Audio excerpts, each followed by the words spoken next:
ISO sensitivity. Fifth question.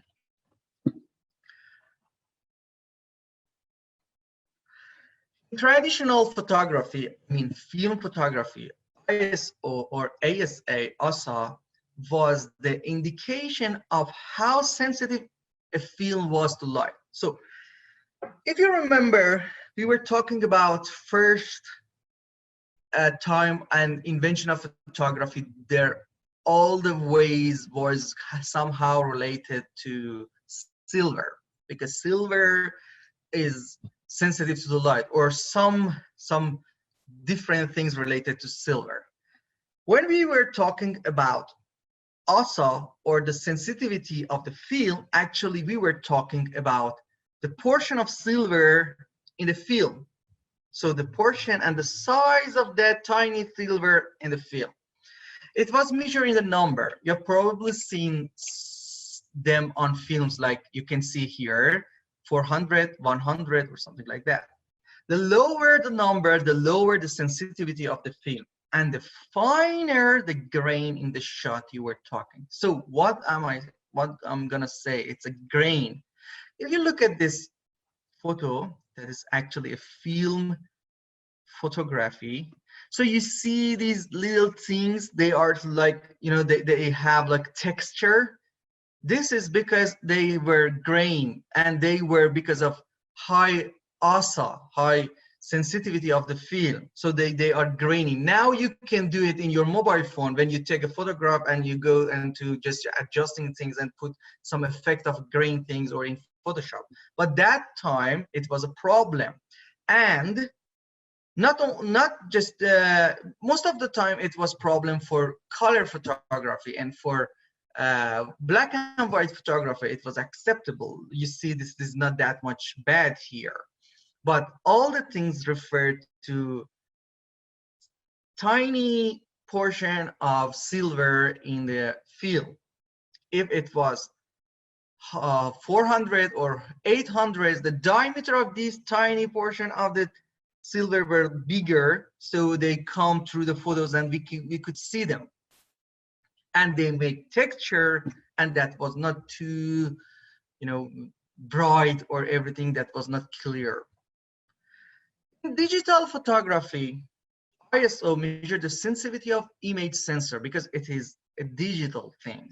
Actually, it's a sensor that it's the sensor. It's not sensitive to the light by itself. You know what I mean? I mean that you can bring the sensor out of the camera and put it in front of you. So there is nothing wrong with that. But you cannot bring the film out of the capsule and just out of that things and say that, okay, that is my film, so it's going to be exposed to the light. But the sensor, it's not. Sensor will be sensitive through the voltage of electricity. So the amount of electricity that comes to this sensor makes the sensitivity. Just think about the fan or a dimmer of the light. You can change the voltage, and it's change the light, and it change the fan when a cooler or something. When, for example, in your car, when you, I think some of you these days turn on your air conditioning in your car. So when you turn it 1, 2, 3, actually you are giving more electricity, and the fan is working fast and fast. So this is the same thing in your camera. You charge your sensor with more electricity, more voltage, and it goes higher and higher, and it makes the sensor more sensitive. It's very good because we can take some photograph in the low light situation, but also there are another problems, like noise. We call these things noise. That was grain in film photography. Here is noise. The tiny things that come to our photos and show themselves and make our photo a little bad and weird. You may try to take some photo in night with your mobile phone in the street, and you see that, wow, things are not clear. It's because of the noise. You can see here the noise. You see, for example, is ISO 3200 and ISO 200. So These are the differences. In digital photography, so the ISO refer the image sensor, so I talked about it. The lower number, the less sensitive the image sensor is to the light. Yeah, it's less sensitive. So we want always to have it more sensitive, but when it is something like that noise, we cannot accept that. As you may have noticed, the higher is the ISO, the more grainy an image becomes. This is why it's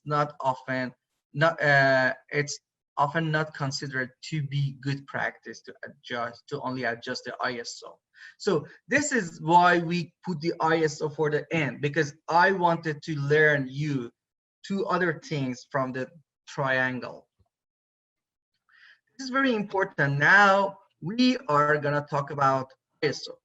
I assume that you already learned about shutter speed and how to work with shutter speed, and you know already about aperture, and you know how to use aperture. So now you should go through ISO. Before this session, I recommended you to go through automatic ISO, but now I want you to say ISO is the last resort. What does it mean? It means that you should keep your ISO the lowest that you can all the time. And usually 100 or 200 is acceptable as the lowest ISO in most of the cameras. Why I said 200?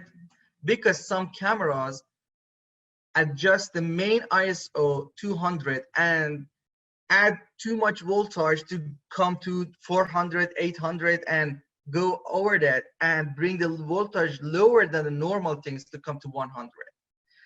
Usually 1 or 200, it's the best things that you can do with it.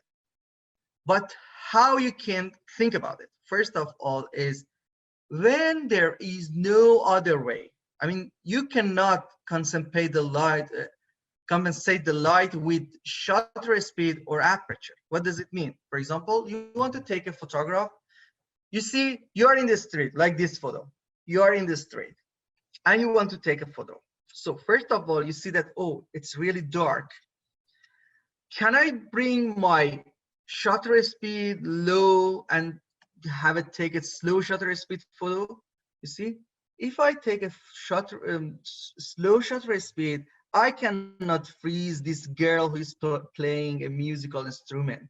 I cannot freeze all the other things, and things going to be blurry. So I don't want that. So my shutter speed could not come, for example, lower than 160 or 150 of a second. So that I decided about that one. Then I go, can I use my lower F number? So what is through my camera? So here I check, oh, I don't have lower than 3.5 or 4. So there is no other chance. I don't have a fast lens like 1.8 or 1.2. And otherwise, you may care about depth of field. Either that you have 1.8 or 1.2 or a fast lens, but when you want to have enough depth of field, acceptable depth of field, so you cannot go for lower F number, then you should go for ISO, because it's better to have a photo with its noise than not a photo or a blurry photo or something that it's not acceptable. So ISO is your last resort, and you should always care about it. When you want to take a photo, first of all, think about your subject and sometimes your camera. Suppose that I want to take a photograph from this room. So there is nothing, there is no movement here. And during the night, if I want to take a photograph, so the other thing is my camera movement, because I want to take a photo with my hand. So I should again take care about that normal shutter speed, means the shutter speed near to my focal length.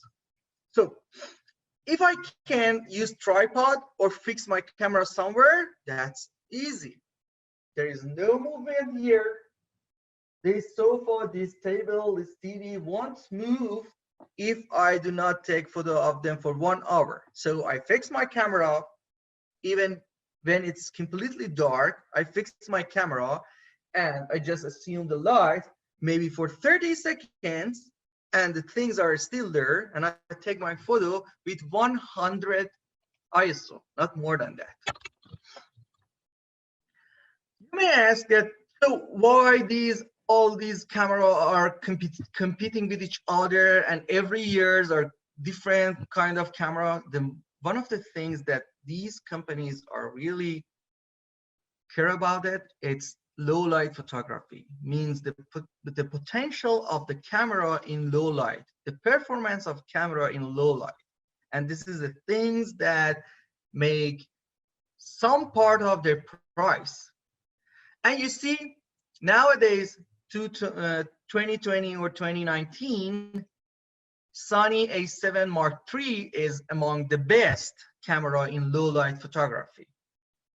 But it's not just, we cannot say that Sony A7 Mark III is always the best camera. No, it's the best camera, the best performance, because it has the best performance in low light situation, because it has a very good sensor. But it's not, for example, when we are gonna talk about good light situation, for example, studio photography or portrait photography, when you want to do portrait photography and always you are gonna to take your photo in a studio, you have a good light, so Sony A7, it's not the best choice. Maybe Canon, maybe Nikon, yeah. So, but remember, if you are a street photographer, you are going to take too many photos outside during the night, you should always care about the performance in low light. Maybe if you are an event photographer, you're going to have some evening shooting, like, I don't know, like parties, like club and other things. So you need kind of Sony A7 these days, but it's pretty expensive. You can come, for example, a lower Sony A7R or Sony A9, or so these are the best. You can choose among them. You should always think about what you are gonna to do with your camera. There are many persons who always contact me and say, okay, I'm gonna to buy a camera. What is your suggestion? I always say, what are you gonna to do with your camera? And most of the answer, the funny answer is that the normal things, like everybody else. So the normal thing is not the answer. You should say that what exactly they want to say. If they want to do the normal thing, so the normal compact camera, it's enough. You should not go for DSLR when you want to just take some. And sometimes I say, hey, your mobile phone is good enough for normal things. Really? Your mobile phone is good enough. There is no need to pay for more than that things for having just, you know, some memorial photography and just your friends and other things. Okay, now you know about ISO, you know about aperture, and you know about shutter speed. We're gonna to go through manual photography. So now gear up and put your camera on M, because today we are going to talk about manual photography. So in manual photography, you are going to have control over all these three things that we were talking about. Again, you can still keep your ISO automatic, but it's not recommended for this level because you have more control when you control everything. So this is like, you know, when we are talking about car, so we have automatic transmission and we have manual transmission. Usually the people who want to enjoy driving and have more control over their car, they prefer manual driving. But automatic driving is easier. So here we are going to go through manual photography because we want you to have control over all these three things. I mean, shutter speed, aperture, and ISO. So you can choose all of them by yourself and do it. So there is something I want to show you. Most of the time, when we were using AV or TV, so when we are taking photo with any setting, we just, you know, for example, I just start taking photo. I don't care what is it. I will choose something. So I just choose something and take a photograph. Let's see. Oh, that was good. I want something that it's not good. Let's do something like that. So yeah. So you see, at least I have a photo. It's bright, but it's not good because it's blurry because my hand moves. So most of the times when you are taking photo on TV or AV, the lighting is good, but you may have blurry things, shaking on other things. But when you are taking on M, because there is no such a things that camera control on your photos, there are too much possibility and probably that you come to a photography like this. See, completely dark. You see, it's too dark. Yeah. So in manual photography, you should know how to control the light, how adjust these three things in a triangle: shutter speed, ISO, and aperture. How to adjust this thing, how we understand that the light is okay for these things here. Let's go back to our work. So this is very important. But before that, we should know about where are the things that we want to adjust things. Where are the buttons? When are the adjustment keys? So, and something else. It doesn't mean that when you are going through manual photography, it doesn't mean that your photography is very good and you're professional. And if you go through other mode like shutter speed priority mode and aperture priority mode, you are not a good photographer. No, forget about it. The good photographer is the one who understands when and where use any of them. Sometimes it's better to go through aperture priority. Sometimes it's very good to go through shutter speed priority, and sometimes it's very good to go to manual. But it's very good that you always use your ISO. That is a very good point. So if now you can go back through your practice through aperture priority or shutter priority, but use the ISO wisely. I mean, keep the ISO low. So this is the opportunity that you can try it after you learn about this lighting and other things.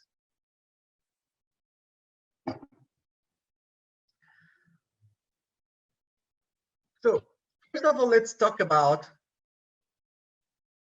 how we can change these things. Do you remember the button that we had for changing? First, I want to talk about the Canon camera, then I will talk about Nikon.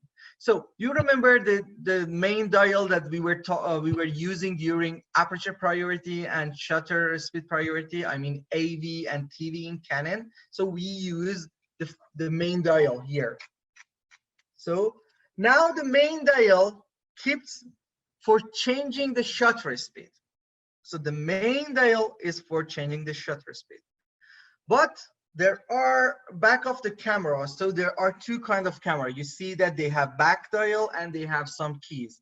Let me show you again my camera here, this one. So this is the other one that has some keys. Some of them have here have a dial again.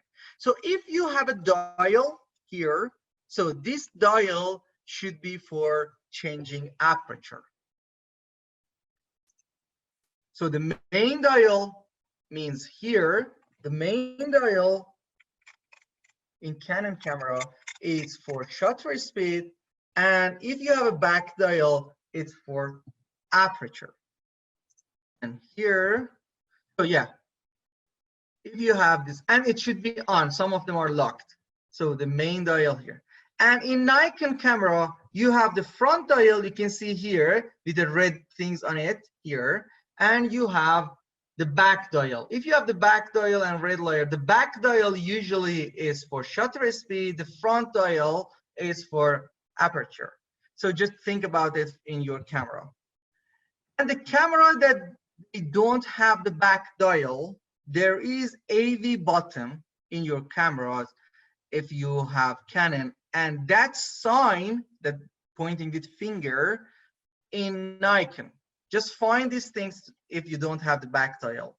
So if you push that things and move the main dial, you are adjusting your aperture.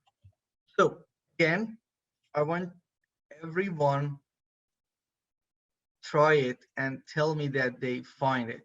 So again, for example, for this camera, I will show you two cameras. First of all, this is a Canon camera.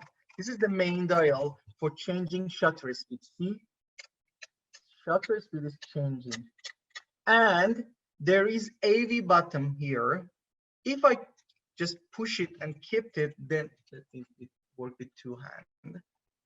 And now I can change with the same dial f or aperture. And with Canon camera, with Nikon camera, sorry, here we have here a dial at the back. It's for shutter speed, and the front is for aperture. But if you don't have these two, again, you have that plus things that this camera doesn't have. But yeah, find this point on your camera if you have a Nikon and you don't have two dials. So just check it and tell me that you find it, because it's very important that you find these two keys. Just check that you can change your shutter speed and you can change your aperture. Did you say there should be two dials? What is your camera? The Nikon D3400. So Nikon D40. So I think yours has one dial. One dial, you should find this sign on your camera, you see? Oh, the plus minus thing? Yeah, and keep it and use the same dial for changing the aperture now. So the other thing is that you should know how to change your ISO. You understand how to change shutter speed and aperture. Now you should understand how to change your ISO. So most of the cameras have a kind of shortcut that it's written on it. For example, this one is, it has here, it is written ISO, you see? So I can just push this button and with the main dial change the ISO. And for this camera, most of the Canon have this one, you see, ISO.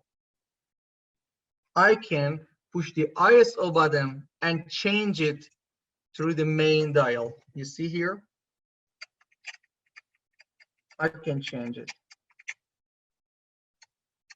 I just push it once and change it. Try to see if you can change your ISO. You know, each camera has its own setting and different button. So I may, because I'm teaching for years and I know lots of the camera, I may be able to help you to find these numbers. But the best idea for finding your buttons, it's going through your camera manual. You should read it and understand it. But you know, if I am familiar with your camera, it's okay, I can help you. But it's not always, because there are going to be lots of cameras, so I may not be able to understand, for example, some of the Fuji or others. But most of the Nikon and Canon and Sony, I think I can handle them. But they are the same, don't worry. If you have any problem, you can ask me or you check your camera manual. So let's continue. Now you know the camera buttons, you know how to change the shutter speed, you know how to change aperture, and you know how to change ISO. Okay, but how you want to decide about these things? This is the main things. If you turn your camera on and just, I want to talk about looking through viewer, not the live view, okay, viewer. And let's see me. Okay, I want you to look through viewer. Just turn your camera on, put on M, and just half press this one to, if it's a standby, go, and you can see things. If you look through your viewer, you can see under the frame there are some numbers and some, you know, grades and other things. Can you see? Look at your, so you should see something like that. So these numbers are gonna helping you to show you that how to decide about your ISO, your shutter speed, and your aperture. Usually the first left is shutter speed. You look at your camera and just changing to see that if the shutter speed is changing there. Then this after that is aperture. Just try to change the aperture, see if the aperture is changing through viewer. And there are some degrees and some measurement. After that, you have the ISO. So try to change the ISO. So now we are going to talk about these degrees and measurement. This is the one that is going to tell you how to measure the light.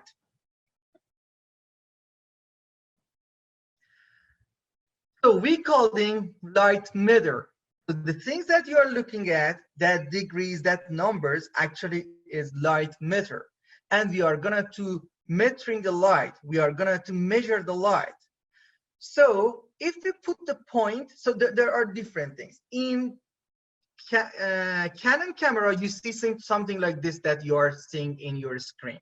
But in Nikon camera, you may see lines and dot.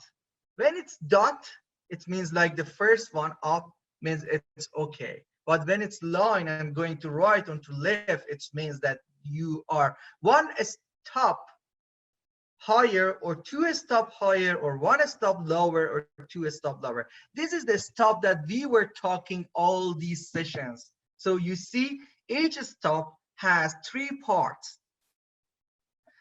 Now I look at my camera and just bring the pointer in the middle of this mirror. Then I take a photo. I don't care that it's gonna shake or anything. I want to have a bright photo. That's all. Okay. So now I have a bright photo. For now, we are gonna just think about a bright photo. Okay. Try to have a bright photo. Just bring the pointer in the middle of the meter. Anyone has any problem to take a photo? Just be bright, good looking, good lighting. So do not think about if you're, for example, if you come to 2 seconds of lighting and it's shaking and it's blaring, it's okay for now, because first, you know, we will go step by step. For now, it's just having a bright photo. That's all. Okay, let's continue. So again, when you bring the pointer in the middle of that meter, it means that your lighting is good, but according to lighting meter mode that we will talk about it later. So maybe you look at your photo and say, no, it's too bright. Although the pointer is on the middle, but it's too bright or it's too dark. Okay, it's okay for now. We will talk about it, how to understand that the better metering. And if the pointer is +1 or -1 or +2 or -2, or in some of the cameras you have also -3 +3, it means you are going to exposure 1 stop or 2 stops or 3 stops higher than normal lighting, or 1 stop or 2 stops lower than normal lighting. So it could be, the meaning is when it's +1 or +2, it means it's brighter. When it's -1, -2 it means it's gonna be darker. Just remember, dark, lighter, darker. So what are these? What they are coming? Actually, they are coming from light meter. You know, in the old time, the camera didn't have light meter, and the people were using light meter. But nowadays, also they are using for professional work. This is a light meter. You see the one that I have here. So this is a light meter, exactly the one that you see in the photo. This is the one that help us to understand what is the best light for taking a photograph.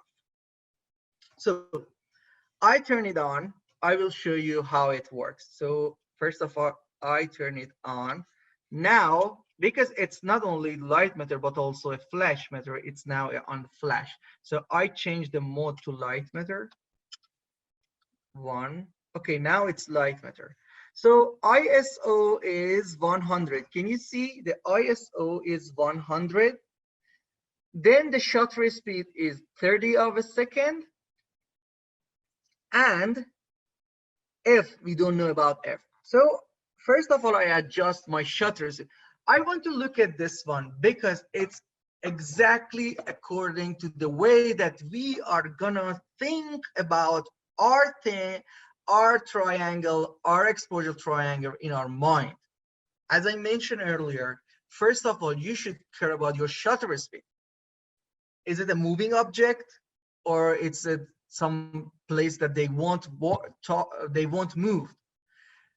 Is it something more? Can we stable our camera, or we should capture the photo on our hands? So we should care about the shaking camera. So the first thing is shutter speed. Again, I come here. So first of all, I adjust the shutters. So I decide that 1/60 of a second for a photo is good. Then the ISO, I put it on 100. I push this button. Okay, my lighting meter tell me that I should choose f number 3.2 to have a very, very good photograph here. So that is the light meter that people or professional people are using. But there is no need for you to buy this one because it's not cheap. Actually, it's not expensive, but it's not cheap, and it's not necessary for your work. So I put it aside, and we will talk about your light meter. There is a built-in light meter in your camera. This is not just for digital camera. Also, the film camera and old cameras, they also had a built-in light meter. It means that it's inside of the camera, and it helps you to understand and choose these triangles. But how it works? Okay, this is a very good thing. How it works. So it depends on the mode that we are asking our camera to measure. It check that lights from that part that we want. Then think about middle gray. We call it 18% gray or middle gray. Middle gray means everything is perfect. So the camera measure the light, see, and it has the middle gray in its mind. See, okay, it's too bright in comparison with middle gray. Then ask us, bring the shutter speed, or put the shutter speed higher to bring the pointer lower. So again, look at some scene and it's too bright in comparison with the gray, 18 gray or middle gray, the things that it has in their mind. But actually, the middle gray is something that you can find it. We call this a gray card, or a professional card for light metering. This is a gray card that actually it's 18% gray or middle gray. We cannot paint a card and call it middle gray, or for example print a card, because it is something that it's It's a measurement tool, and it should be precise and correct. So you can buy it if you want. You can buy it. It's always help you to have the best lighting through your camera, but it's not necessary. Again, you can have a very good light metering through your camera, and also it's digital. If it was wrong or something was not satisfied, you can change it, go higher or lower. Anyway, it's very good things. You can point your camera toward this and measure everything. Usually in my class, I give it to my student and ask the other student to measure here, then put it there aside and take a photo of that person, and they see that it's very good. Because when we are measuring, especially about portrait, just look at me. When we are measuring people, people doesn't have the same color of their skin. So some are darker, some are brighter.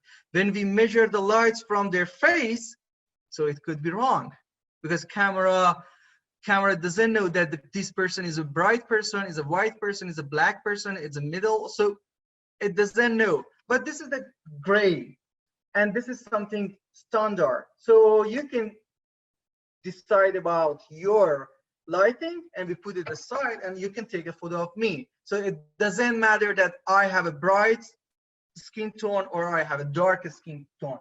It will look like very natural.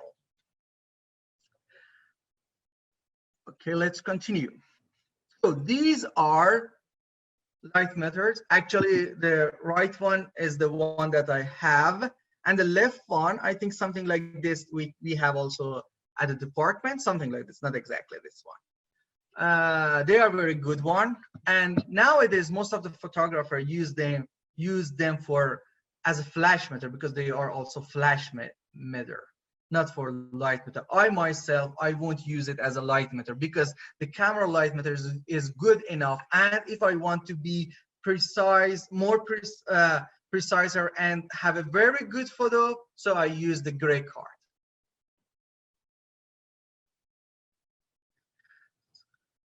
Now, I want you to think about taking a photograph, about how these things works, and what you know, there's a practice for you now. So you know how to adjust your shutter speed, you know how to adjust your F number, you know how to adjust your ISO.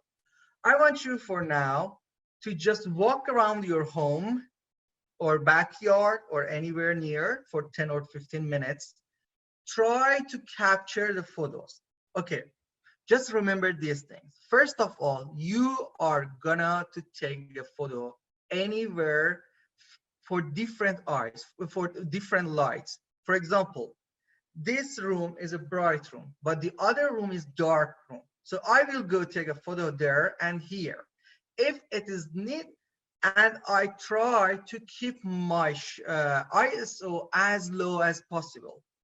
So if there is no one in the room, and I can't put my camera on a table, so I can bring my shutter speed, for example, to seconds, for example, 5 seconds, 10 seconds, and that's okay, but I can keep the shutter speed low. Or you should go outside, you see, wow, this is bright, and you cannot take a photo, for example, for 2 or 3 seconds. You should bring it up and change your F point, F number. So that is the things that I want you to do. So we were talking about metering, but metering is very different in camera from each others, and it's very important how we measure these things. So how we are gonna to understand and measure the light. You know what I mean? For example, we all have a measurement device and we have a table.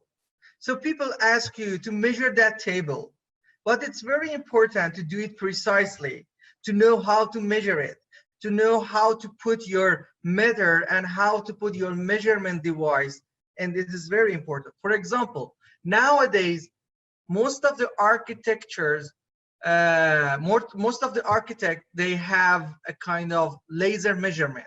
They can go anywhere and just point the laser and they have the measurement. But you know, the one who is doing that is also important. and how he is doing that, so that the measurement could be different. Now we are going to talk about these things.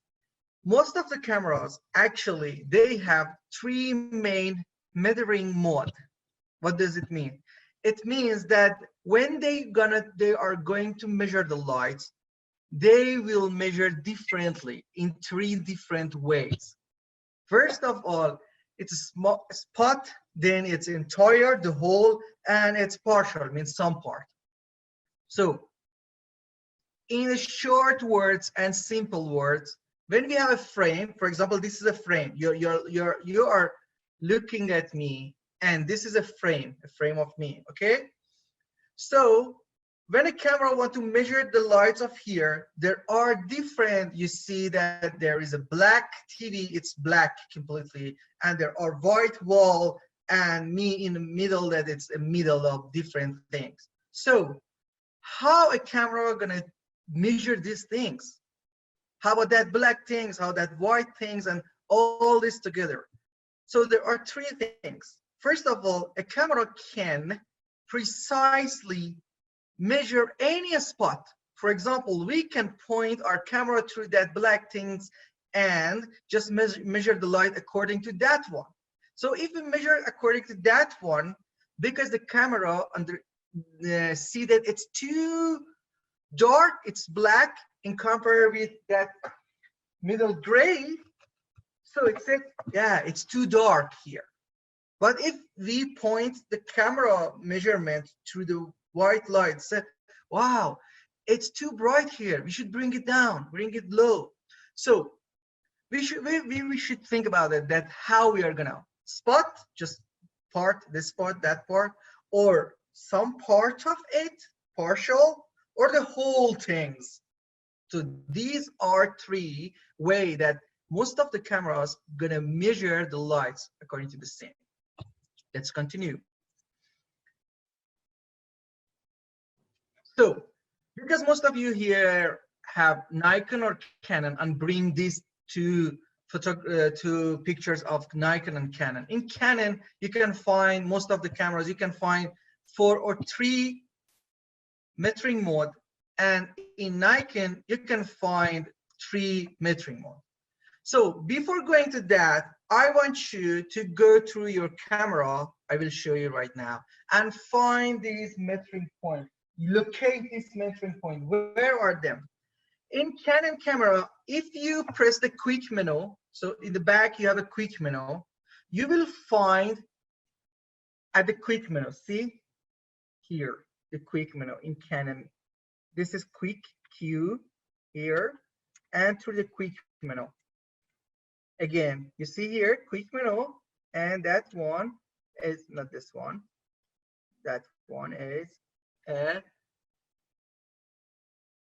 metering mode. Some of the cameras has a kind, some of the cameras have a kind of shortcut, but this one, no, I don't think so. No, it doesn't have. So in this case, in Nikon, so in Nikon, you should find, first of all, you should find this shape on your camera, somewhere on your camera. You see this shape? This is the shortcut for metering mode. Or you should go through menu and press I button or info button. It depends on your camera. And finding that metering mode. Here is the metering mode here. Actually, it works with this one here. But if you go, if you do not have that button, I mean this button, you should go through I or info. These two things at the back of your mouth. Here, we're going to talk about spot metering mode. So this is very important for you to understand that how these things are working and how your camera is going to measure the light. So if you are going to this one, spot metering mode, actually, you are going to tell your camera just measure some small portion of the whole scene. It means 2% or 5% of the whole scene. Where? Okay, in Canon camera, it's in the middle of the frame. Okay, in the middle of the frame, that point in the middle actually is the measurement, most of the Canon camera. And in Nikon, it's the place of your focus point. Do you remember that the first day I asked you to put your focus point on the middle and just keep it there?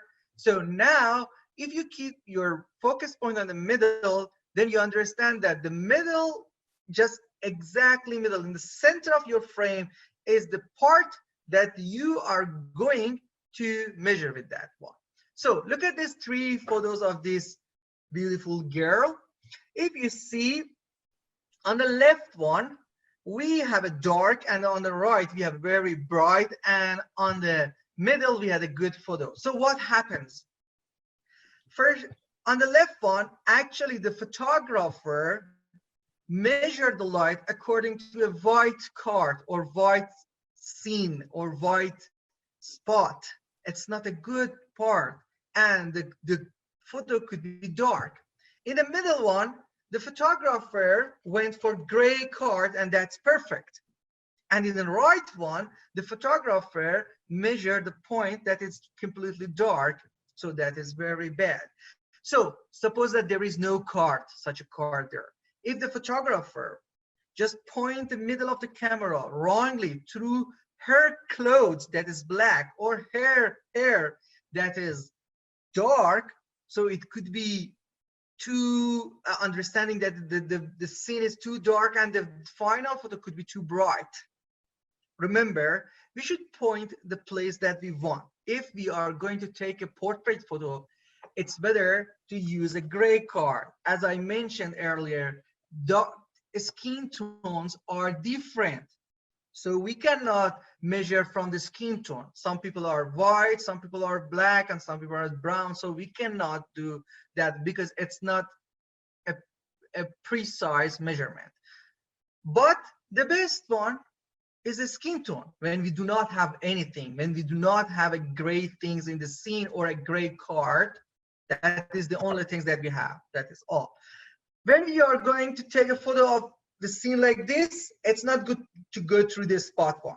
But I want you to practice right now. Put your camera on the spot one and just point it to different area in your room.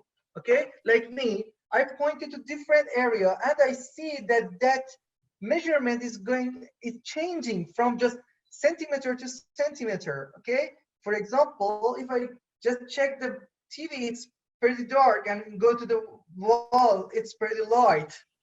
Just point your camera and see that it's moving. I want to just you do this. The other thing is exactly opposite of spot metering mode. It's evaluative pattern or matrix metering. All of these are some commercial name. So for example, Nikon named it matrix mode, or Canon named it evaluative mode. So these are commercial names. We could do the entire scene, metering the entire scene.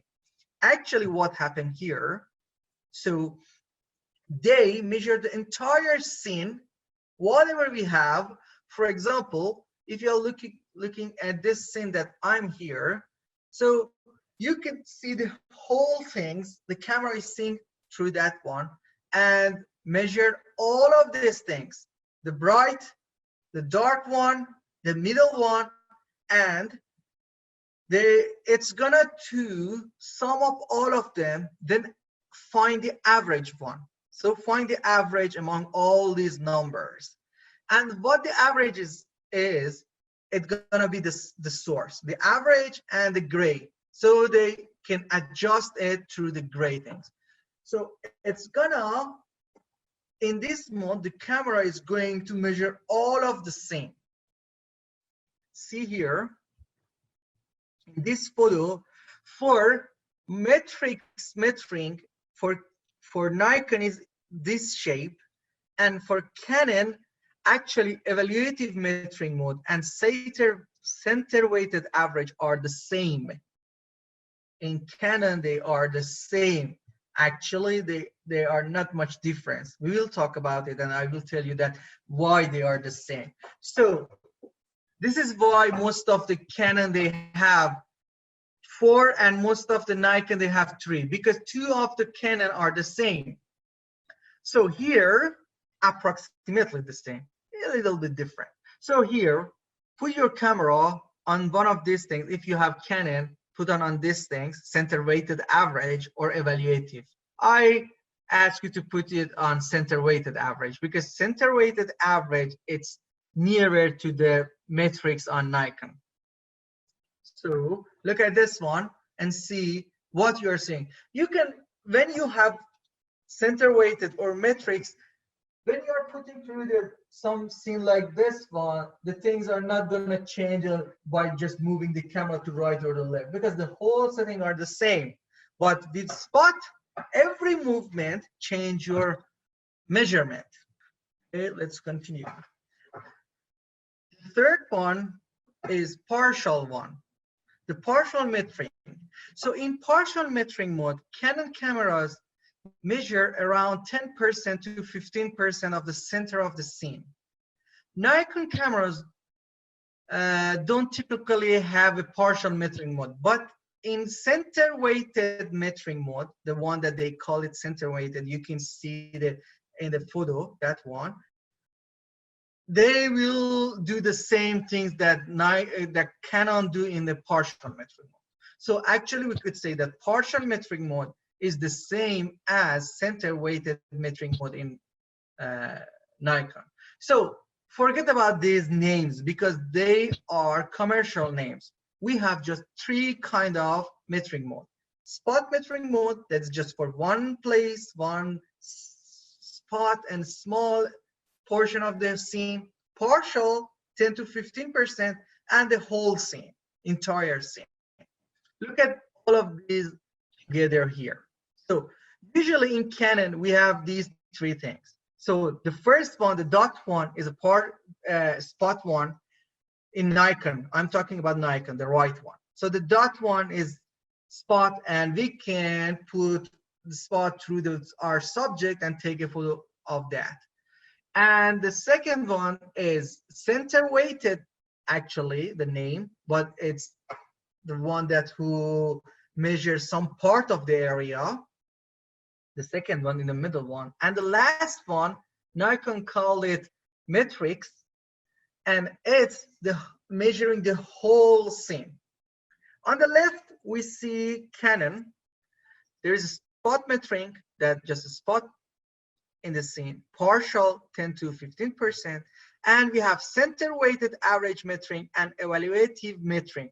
You see, they are the same, but there is something different. In evaluative metering mode, in most of DSLR, they change by changing the focus point. So if we keep the focus point on the middle of the frame, as we decided on the first session or second session, so they are exactly the same. So if the focus point is in the middle of the frame, so it's the same. But if the focus point moves to the right or the left, it's a little bit right left weighted or left weighted. That's all. It's not center weighted. So now I want you to go this time and try these things to see that which one is gonna be the best for each of the situation that you are. Just practice. I want you to practice and work that how you can adjust these things through this kind of metering one. The previous time you try to understand how to measure and use shutter speed and aperture and ISO to have a good measurement. But now I want you to understand which kind of metering mode is suitable for that spot that you are going to take a photo. One by one, you will learn. For example, when just remember these 3 rules. When some part of your scene is very important, you should go for that one. For example, with a with a spotlighting metering mode, you can point to the sun and make the whole sky dark. So that is example. For example, I see a bright light back of Jimena. So Jimena, if you point through that light from spot one, you can take a photo that light could be gray and the whole area could be dark. So I want you to try these things to understand how you are gonna to use these spot one and or partial one.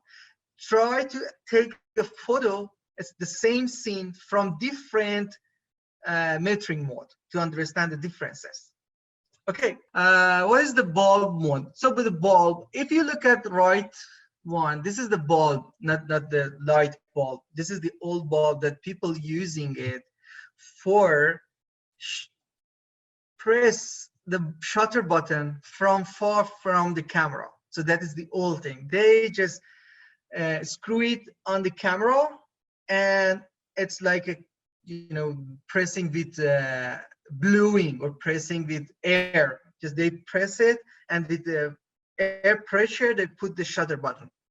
So that is the old thing, and it was from film photography. You can see in this camera the part that, let me show you.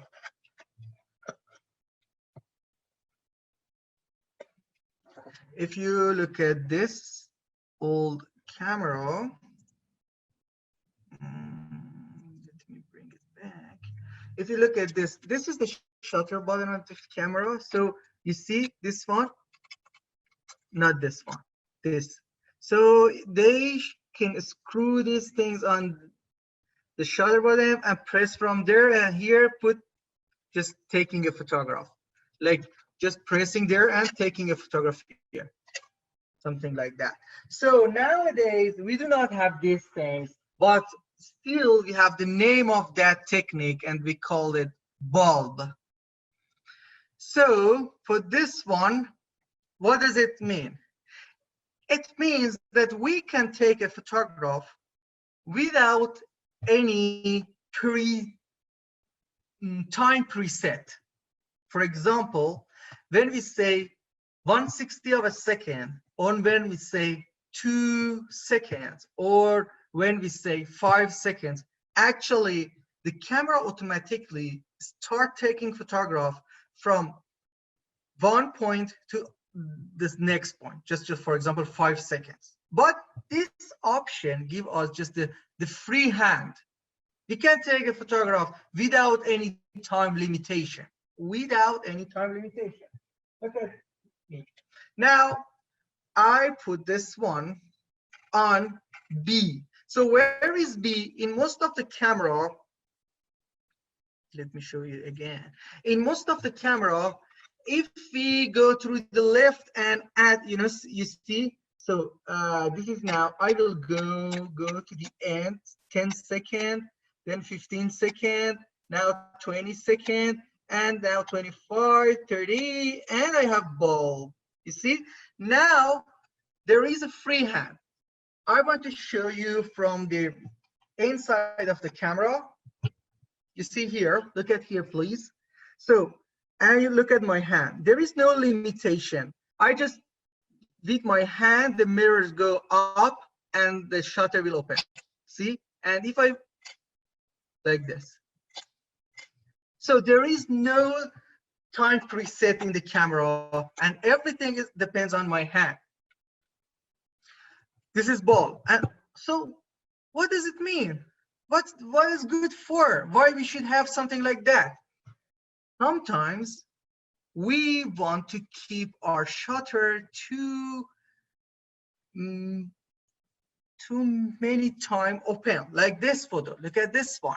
For example, here, we want to take, do you think that all of this lightning, for example, this is 1, 2, 3, 4, 5, 6, 7, 8, 9, 10, 11, more than 10 lightning, they all happen in 1 second or 2 seconds or 30 seconds? No, they happen at least in maybe 10 minutes or more.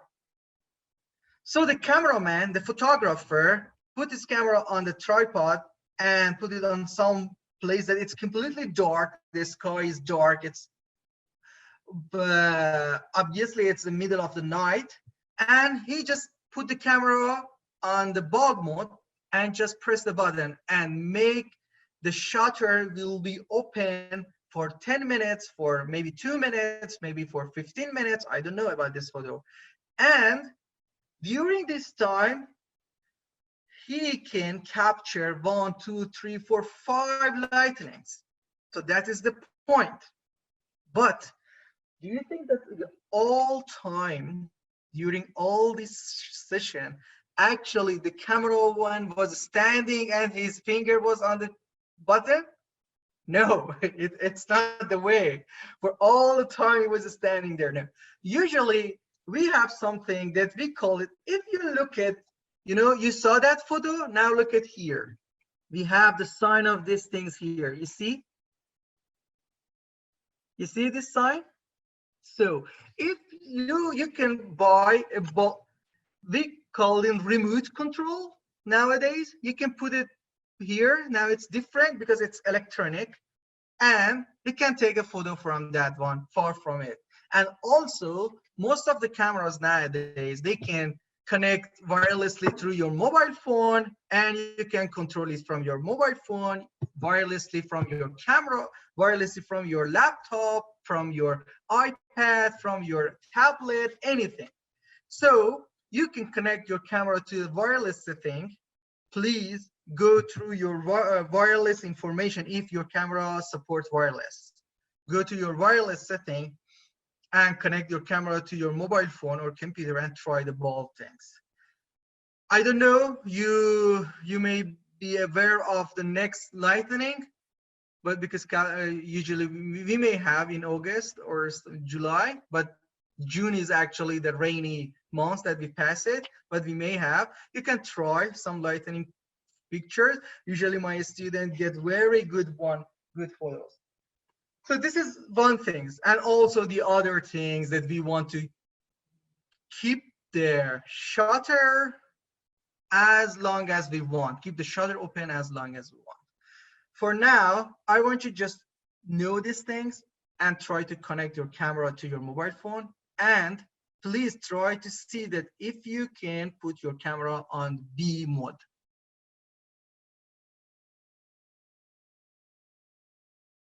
Please put your camera on M mode and try to capture as many photos as you want, as many photos as you can. 12 different photos for me. Just remember, you should take photo from indoor place, for example, your room, then during daylight, continue to the yard, street, shade, sunlight, different light situation. The meaning is different light situation. And during night, the same area, just to know how you can take the photograph. Remember, keep the ISO as low as possible, and it is recommended to use tripod during the night or keep your camera stable somewhere. And all the photos should be taken on manual mode.